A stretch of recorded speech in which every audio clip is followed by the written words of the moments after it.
Bonjour, aujourd'hui nous allons parler de l'impact de la religion sur l'Afrique, ou disons l'impact de la religion et de cette nouvelle pandémie sur l'Afrique.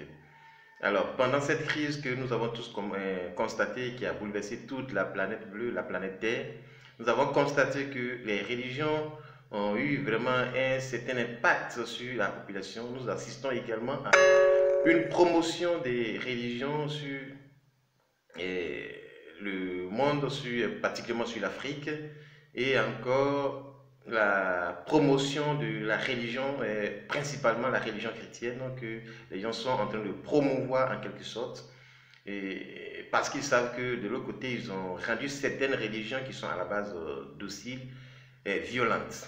Puisqu'on sait que toutes les religions prônent l'amour, l'harmonie, la joie, la non-violence, mais on sait que parmi elles, il y a une que les gens ont traitée ou qu'on appelle fait en sorte que les gens puissent voir ça comme une religion violente. Donc la seule religion qui reste, c'est la religion chrétienne où ils essaient de faire la promotion dans ces temps-ci où la pandémie fait rage. Alors comment ça se fait?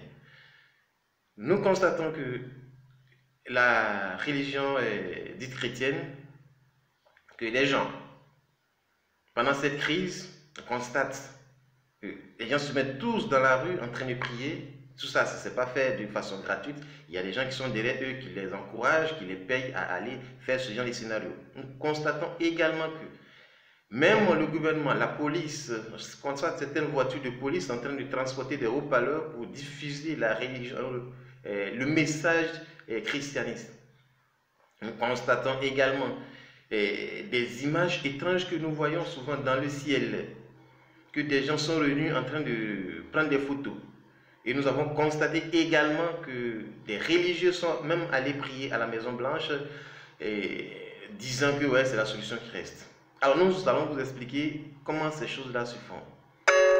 Puisque les gens ont déjà rendu la religion musulmane violente, nous savons tous que c'est une religion qui n'est pas à la base violente, mais des gens l'ont utilisée, qu'on appelle utiliser certaines personnes, et certaines personnes se sont vraiment ancrées dans cette idéologie qu'ils lui ont donnée en disant que quand tu tues, Dieu te récompense. Donc certains religieux musulmans ont vraiment ancré cette idéologie en eux, ça fait qu'ils suivent vraiment cette idéologie, donc les gens ne peuvent plus les racheter. C'est très difficile de dire à quelqu'un que tu lui as dit demain que quand tu tues, tu gagnes quelque chose, quand tu fais le mal, tu gagnes quelque chose, et de lui dire aujourd'hui que oui, voilà ce que tu peux avoir si tu es docile, si tu es religieux, voilà le paradis qui t'attend. Donc c'est difficile. Alors que la religion chrétienne, ils n'ont pas réussi à la transformer comme ça. Du coup, ils se tournent tous vers cette religion, ils font sa promotion à travers ces différents faits, de sorte que pendant cette crise, où même le simple savon, selon ce qui est dit, le simple savon tue le virus, mais les gens n'arrivent toujours pas à fabriquer un médicament spécial pour pouvoir éradiquer ce virus. Et on constate qu'on appelle le gouvernement qui fait la promotion, les voitures du gouvernement qui font la promotion de la religion chrétienne, qui prient dans les rues, tous les gens qui se rassemblent dans les rues, où on a constaté également les gens qui sont allés à la Maison Blanche pour aller prier. Tout ça, nous disons que c'est de la promotion, ce sont des lobbying que les gens sont en train de faire afin que tous les Noirs, tout le monde puisse se tourner vers la religion chrétienne pour dire que oui, la seule solution qui nous reste, c'est Dieu. Puisque tous les grands docteurs du monde ont essayé de trouver des solutions, ils n'ont pas pu. Et que si on constate également que même à la Maison Blanche, des chrétiens vont prier, nous constatons vraiment que c'est sérieux et que la seule solution qui nous reste, c'est de se tourner vers Dieu. Alors, ainsi, une fois nous sommes tous tournés vers Dieu, parce que dans la religion chrétienne, on enseigne l'harmonie, la joie, l'amour, le pardon, la non-violence. Donc, quand ils vont venir vers nous pour nous faire certaines choses, on ne pourra pas répliquer. Je sais, je ne dis pas que nous sommes violents, mais qu'on appelle une personne qui est normale, on ne peut pas te blaguer facilement. Alors que une fois tu es ancré dans cette religion, on vient te dire oui, on vient t'arnaquer, on vient te faire ceci, tu dis non, je laisse pour moi à Dieu. Ainsi, on devient docile et ils pourront faire passer tous les messages qu'ils veulent ou même le vaccin qu'ils veulent nous faire passer, ils pourront faire passer facilement ce vaccin parce que nous disons que Même les plus grands scientifiques n'ont pas pu trouver de solution. Même les plus grandes puissances du monde n'ont pas pu trouver de solution.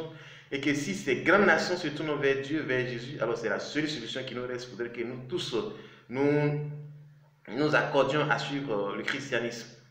Les images étranges que nous voyons dans le ciel, par exemple, ça n'a jamais été quelque chose qui vient de Dieu.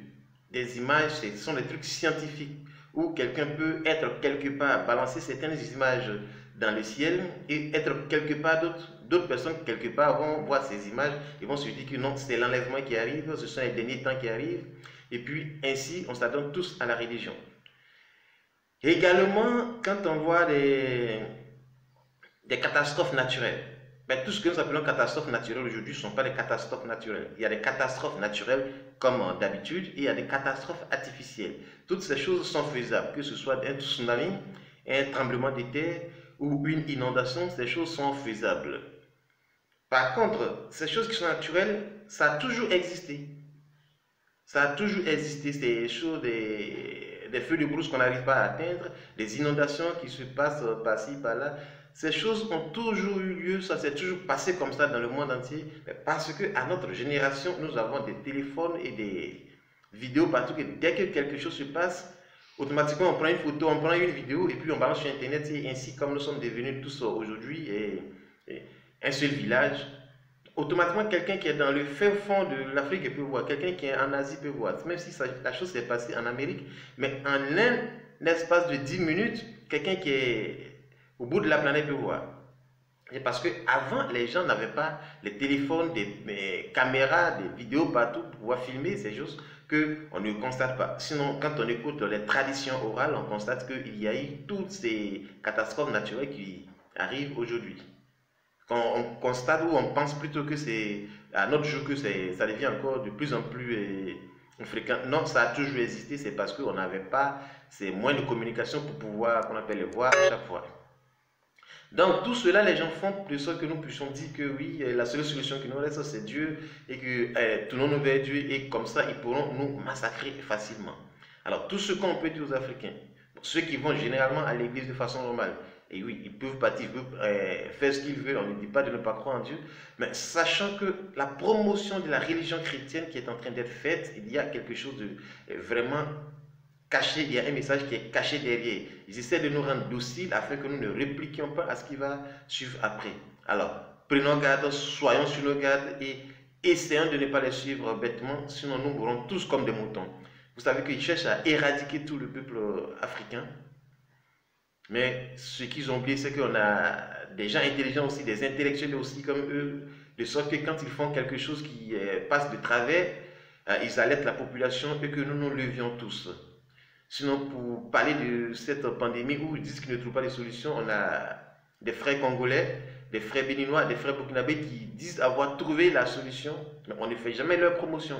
Même un président qui sort de son silence et qui balance un médicament pour dire que ce médicament peut guérir la maladie, on trouve toujours des choses à dire là-dessus. Je veux parler du président malgache qui lui-même a pris l'initiative de sortir et de faire la promotion d'un médicament, et le Covid organique.